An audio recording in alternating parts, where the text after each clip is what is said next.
নিবাবো ভালো হয়েছে আয় মনি আয় happy birthday to you. Hello everyone, সকলে কেমন আছো? আশা করছি সকলে ভীষণ ভালো আছো। আমিও ভালো আছি, বাট মোটামুটি। আমি না প্রতিদিন ভাবি একটা করে ভিডিও আমি আপলোড করব, বাট হয় না, কোনো না কোনো প্রবলেম হয়েই যায়। আমাদের হঠাৎ করে সব প্ল্যানিং হয় কোথাও যাওয়ার, সেখানে গিয়ে হয় ক্যামেরা অন করতে পারি না, না হলে কোনো গন্ডগোলের মধ্যে পড়ে যাই, এরকমই কিছু পরিস্থিতির সম্মুখীন হতে হয় আর কি। তো রিসেন্টলি গেছিলাম বাড়ি, তো ফ্যামিলি মেম্বারের সাথে অনেক দিন পর দেখা হলে তাদের সাথে একটু গল্পগুজব কিংবা ঘুরতে যাওয়ার ওইগুলোর জন্য বিজি থাকি, আর ক্যামেরা অন করতে মাথায় থাকে না সত্যি কথা বলতে। সেই জন্য ভিডিও পোস্ট করতে হার পারি না, ক্যামেরা কিছু শ্যুটই করি না, তো কি পোস্ট করব। যাই হোক, এই যে আবার চলে এসেছি আমি জায়গায় যেখানে থাকি আর কি, যেখানে হাজব্যান্ড ডিউটি করে। তো এই যে সকাল সকাল আমি খেলাম হচ্ছে পাউরুটি আর হচ্ছে এই লাড্ডুটা। তো আমার বর কালকে সকালে গেছিলো ডিউটিতে, সরি কাল সকালে কেন বলছি, মানে রাতে নাইট ডিউটি ছিল ওর, হচ্ছে আজ সকালে 6টার সময় বাড়ি এসে। তো আমি ওকে ফার্স্টেই বলেছিলাম যে আসার সময় তুমি বাজারটা কিন্তু করে এনো, কারণ নাইট ডিউটি থাকলে এসেই সকালবেলা এসেই ঘুমিয়ে পড়বে, সারা রাত যেহেতু ঘুমোয়নি। তো আমি ফার্স্টেই বলে রেখেছিলাম, সেই জন্য ও বাজার করে এনেছিল। ও মাটন নিয়ে এসেছিলো, কিছু শাকসবজি, আর সঙ্গে এনেছিলো পাউরুটি, আর আমার যেটা সব থেকে প্রিয় ফেভারিট খাবার বলতে পারো লাড্ডু। সেটা আমি সকালে ব্রেকফাস্ট করে তো ভাবছিলাম যে খেয়ে তারপরে আমি রান্না করি, সেই জন্য। আর ও এগুলো খেয়ে ঘুমিয়ে পড়লো। আর আমার না একটাই প্রবলেম হয়, বরের যেদিন নাইট ডিউটি থাকে না, আমি আর উঠি না, মানে ঘন্টার পর ঘন্টা উঠতে থাকি যে এই বুঝি চলে আসলো, এই বুঝি চলে আসলো, এরকম মানে সারা রাত এরকম করে ঘন্টার পর ঘন্টা, আর ঘুম হয় না, সকালে এত ক্লান্ত লাগে। ঠিক আজকে এই পরিস্থিতির সম্মুখীন হতে হয়েছে, যেহেতু আগের সপ্তাহে ওর নাইট ডিউটি ছিল আর আমি এত ঘুমিয়েছি, তারপর থেকে আমার এরকম পরিস্থিতি হয়ে গেছে। মানে ও পাক্কা 5 ঘন্টা গেটের বাইরে দাঁড়িয়েছিল আর আমি বুঝতেই পারিনি, মানে পুরো নাইট ডিউটি করে এসে, মানে বুঝতে পারছো, মানে এত দরজা ধাক্কেছে, ফোন করেছে, তবুও আমি উঠিনি। এরকম ঘুমোতে হয়, আর দরজা না দিয়েও তো ঘুমানো যাবে না, একা থাকি যেহেতু, একটু তো ভয় লাগেই না।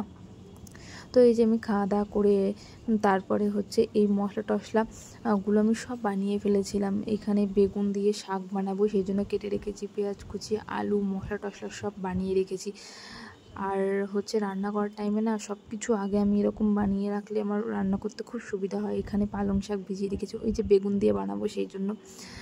তো আমি আগেও ভিজিয়ে রেখেছিলাম, কাটার পরেও একবার ভিজিয়ে রেখেছি। এরকম করে ভিজিয়ে রাখলে না, মানে সে খাওয়ার পরে সে বালি ভাবটা মানে লাগতো, সেই জন্য এরকম একটা বড় পাত্রতে আমি ভিজিয়ে রাখি, তারপরে সেরকমটা আর ফেস করতে হয় না। তো এগুলো ভিজিয়ে রেখে আমি যাব, জামা কাপড় আছে বাথরুমে, সেগুলো কাচাকুচো করতে। কাচাকুচো কমপ্লিট হলে তারপরে দিন রান্নাঘরে আসবো। আর এই যে তোমাদের সাথে একটা আচার আমি শেয়ার করছি, এটা এনেছে আমার শ্বশুরমশাই তারকেশ্বর থেকে। মানে এতটাই টেস্টি, মানে ধারণার বাইরে। এটা হচ্ছে মিক্সড, মানে সব রকম আছে এতে। আর ম্যাক্সিমাম টাইম আমি এটা খাই বলতে পারো, সেদ্ধ আলু সেদ্ধ যেদিন হয় সেই দিন খাই, কিংবা যেদিন খেতে ইচ্ছা হচ্ছে না, মানে ভাত খেতে ইচ্ছা হচ্ছে না, সেদিন খাই। মানে মুখের মানে টেস্টটাই পাল্টে যায়, খুবই টেস্টি। আমার তো এটা সব থেকে প্রিয় হয়ে গেছে। তো এই আচারটা আমি তোমাদের সাথে শেয়ার করলাম সেই জন্য। তো এই দেখো, আমার কথা বলতে বলতে অলরেডি মাটনটা এদিকে কষানো হয়ে গেছে, মানে চলছে আর কি। এরপরে আমি জল ঢেলে দেবো, আমি এতে গরম জলই দিই। আগে না আমি মটন রান্না করতেই জানতাম না, মানে সেগুলো খাওয়া যেত না আর কি, মানে কখনো মানে টেস্টই আসতো না মটনের যে টেস্টটা, মানে সেটা আনতেই পারতাম না।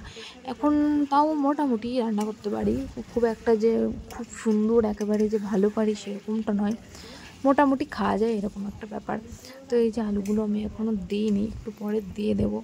আর এই যে আমার বেগুন দিয়ে এই শাক হয়ে গেছে, এখানে ঢেকে রেখেছি।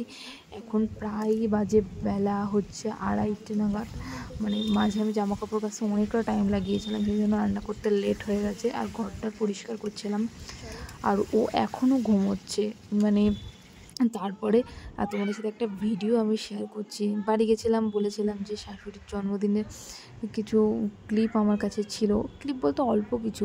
তো এই যে আমরা হঠাৎ করেই গেছি সারপ্রাইজ দেওয়ার জন্য ওনাকে, ছোট একটা কেক নিয়ে গেছিলাম, যেহেতু আগের দিন রাতে একটা কেক কাটিং হয়েছিল, তাই ভেবেছিলাম কেক তো আমাদের বাড়িতে কেউ খুব একটা খায় না, তো কেক তো সেটা পড়েই থাকবে, যে সেই জন্য বড় কেক নিয়ে যায়নি। তো শনিবার ছিল যেহেতু, তাই নিরামিষ, তাই এগলেস কেক আর হচ্ছে সঙ্গে নিরামিষ সব আইটেম বানিয়েছিল। এগুলো সবই বানিয়েছিল আমার ননদ, আমি কিছুই পাইনি। সকালে গেছিলাম, গিয়ে দেখি কেউ বাড়িতে নেই, তারপরে হঠাৎ করে সবাই আসলো, তো ওনারা দেখে সবাই খুশি হলো, গেলাম হঠাৎ করে। তারপরে আমরা সন্ধ্যার ট্রেনে আবার বাড়ি চলে আসি। এই হচ্ছে আমাদের বাড়ি যাওয়া, মানে একদিনের জন্যও না, এরকম একটা ব্যাপার। তো এই যে সন্ধ্যাবেলায় আমরা হচ্ছে বানিয়ে ফেললাম একটু, এটা আমি রেস্টুরেন্টে খেয়েছিলাম, কী যেন স্টার্টারে দেয়, আমার খুব একটা মনে পড়ছে না, যাই হোক ভুট্টা দিয়ে বিভিন্ন সবজি আইটেম টাইটেম দিয়ে একটু ভাজা ভাজা টাইপের হয়, খুব সুন্দর খেতে লাগে। তো এই যে আমি সেটাই বানাচ্ছি ইউটিউব দেখে, বাট আমি যেই দোকানে যেই রেস্টুরেন্টে যে ক্রিস্পি টাইপের হয় সেটা আমি বানাতে পারিনি বাড়িতে। তো দেখো আমার সন্ধ্যাবেলার টিফিন হয়ে গেছে, এত কথা বলতে বলতে। তো দুজন এক প্লেটেই খাবো, আর এটা খেতে না দুর্দান্ত লাগে, ক্রিস্পি হলে আরও দুর্দান্ত লাগলো, বাট সেটা হয় না বাড়িতে। যাই হোক, এটা আমি নিয়ে যাচ্ছি ওর কাছে, এখন খাবো, খেয়ে দিয়ে দেন একটু গেম টেম খেলবো, তারপরে আবার রাতের রান্না তো আছেই, আর অলরেডি তো মাংস আছে, শুধু রুটি বানাবো। তো এখনকার মতো বাই, ভিডিওটা কেমন লাগলো অবশ্যই জানিও।